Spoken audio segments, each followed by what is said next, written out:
Welcome back to my channel. I hope you all are well, and today's topic debit and credit note. So I think this topic is not only for commerce student. I think सबको knowledge होनी चाहिए. तो आइए देखते हैं इस topic को. सबसे पहले डेबिट नोट तब बनता है जब भी रिटेलर सामान परचेज़ करता है होल सेलर से, तो रिटेलर के पास कुछ जो गुड्स होते हैं वो तो या तो वो ख़राब हो चुके होते हैं या फिर वो नहीं बिकते हैं, तो वो दोबारा जो होल सेलर है उसको वो गुड्स रिटर्न कर देता है. जब गुड्स रिटर्न करता है रिटेलर, तो यहाँ पे डेबिट नोट बनता है. और आगे मैं और एक्सप्लेन कर रही हूँ. जैसे कि यहाँ पे ये यहाँ पे हमने लिया है रिटेलर मीन्स परचेज़र, जिसने परचेज़ किया है गुड्स को. एंड यहाँ पे क्रेडिट नोट में होल सेलर जिसने कि गुड्स को सेल किया है. तो जैसे हम एक एग्ज़ाम्पल ले रहे हैं, मिस्टर चीकू, वो जनरल इसलिए कि थोड़ा सा याद रहे एज ए फ़न के लिए. तो यहाँ मिस्टर चीकू ने 20,000 रुपीज़ का गुड्स परचेज़ किया है मिस्टर निक्कू से. ओके, तो मिस्टर चीकू ने अपने जो बुक्स है उसमें एंट्री करेंगे purchase account debit 20,000 rupees and to Nikku, यानी जिससे परचेज़ किया है उसको क्रेडिट करेंगे. यहाँ परचेज़ डेबिट इसलिए हुआ क्योंकि जब हमने सामान को परचेज़ किया तो हमारे पास वो जो गुड्स है वो आया, इसलिए इसको डेबिट करेंगे. ये हम आगे और अच्छे डिटेल से पढ़ेंगे जब हम ये पढ़ेंगे कि अकाउंटिंग कितने टाइप्स के होते हैं, पर्सनल, नॉमिनल एंड रियल. तो यहाँ ज़्यादा क्लियर होगा. और क्रेडिट निक्कू को करेंगे 20,000 रुपीज़ से. ठीक है.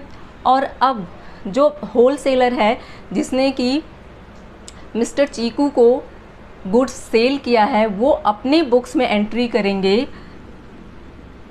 चीकू debit 20,000 rupees and to sales account 20,000 rupees. ये दोनों ने, यानी कि होलसेलर ने और रिटेलर ने, यानी कि रिटेलर यहाँ पे जो परचेज़ कर रहा है गुड्स को, सबसे पहले ये दो एंट्री पास आउट करेंगे अपनी अपनी बुक्स में. ठीक है फ्रेंड्स, ठीक, आई होप समझ में आया होगा.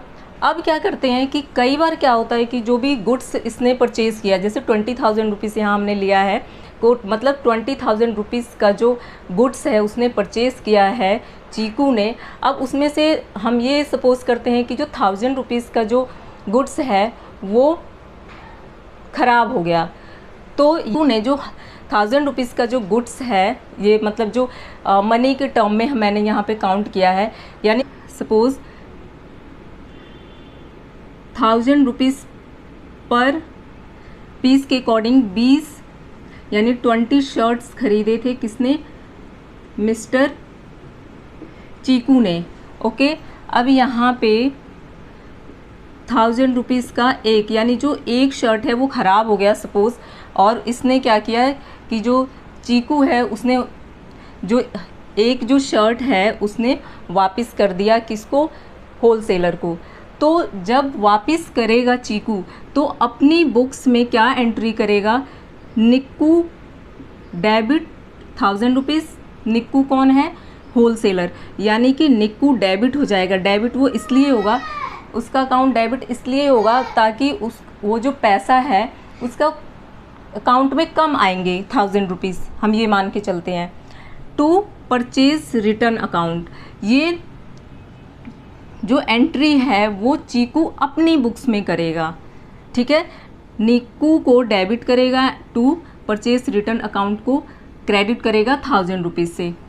आई होप समझ में आया होगा फ्रेंड्स. एंड जस्ट होलसेलर अपने बुक्स में एंट्री करेगा जब एक्नॉलेजमेंट देने के लिए. तो यहाँ पे जैसे कि जब निक्कू ने एंट्री पास की अपनी बुक्स में, तो इसको बोलेंगे डेबिट नोट. ओके. एंड जब होलसेलर अपनी बुक्स में एंट्री करेगा जब उसने जो गुड्स है वो रिसीव कर लिया, तो वो एक्नॉलेजमेंट देगा कि भाई इतने रुपीज़ का जो, मतलब 1,000 रुपीज़ का जो 1,000 रुपीज़ यानी कि जो 1 शर्ट है वो मैंने रिसीव कर लिया. तो जो होलसेलर है वो अपने बुक्स में ये एंट्री करेगा, sales return account debit to Chiku को क्रेडिट नोट बोलते हैं. जो कि अब ये क्रेडिट क्यों हुआ, मैंने अभी आपको बताया कि जो चीकू है वो चीकू का जो अकाउंट है वो निक्कू ने डेबिट कर दिया 1000 रुपीज़ से, क्योंकि पहले उसने परचेज़ किया था, तो परचेज़ किया था तो निक्कू को लेना था, अब यहाँ पे चीकू को देना है। ठीक है, तो चीकू को जब भी हम पैसा डिपॉजिट कराते हैं बैंक में, तो जो हमारा अकाउंट होता है वो क्रेडिट हो जाता है। तो आई होप समझ में आया हो friends. So thank you so much.